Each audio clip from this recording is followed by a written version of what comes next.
Martin here from More Strategic, and we've just been spending the day at the Qualtrics Converge conference here in Sydney, really learning about what the experience economy means for us in the not-for-profit sector.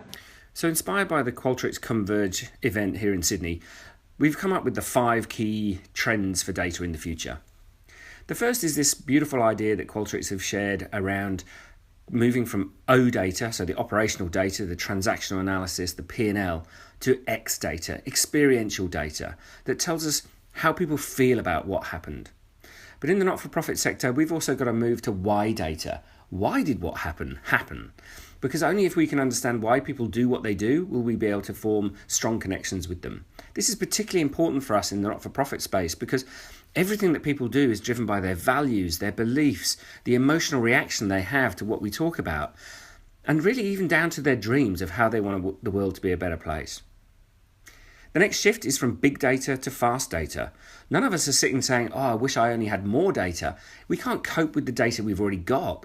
So let's focus, instead of getting more and more data, on getting the right data quicker so we can actually do something about it for the supporter we're talking to right now. We're running a pilot to try and gather the experiential data from people in the moment that matters so we can actually act on it and change their experience there and then. We not only worried about the amount of data we have, but also the fact that it's not connected.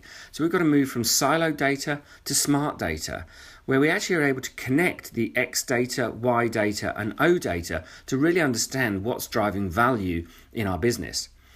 When we run surveys for our clients, we always bring in the operational data, so the past donor behavior, their recency, frequency, and money into our analysis. But because we're also collecting the Y data, we're able to make this into recency, frequency, money, and motivation, RFM squared. And we can drill down using beautiful dashboards to see what's actually driving value. At the Converge event, we also heard from ANZ about how they're democratizing data by making it available to their frontline staff in beautiful dashboards that allow them to interrogate and interpret the data how they need to drive their business value.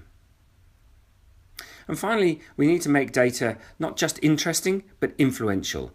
So we have to move from just saying, I'd love to know, to actually, what am I going to do with that if I did know it?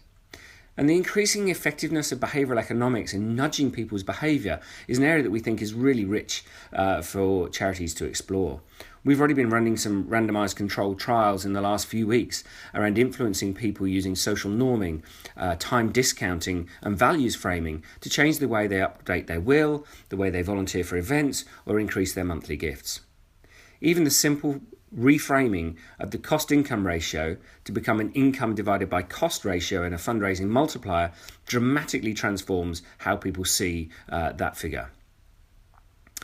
If you'd like any help with getting great insights on your supporters, creating powerful experiences that change and influence their behaviour, please do get in touch. Thanks very much. All the best.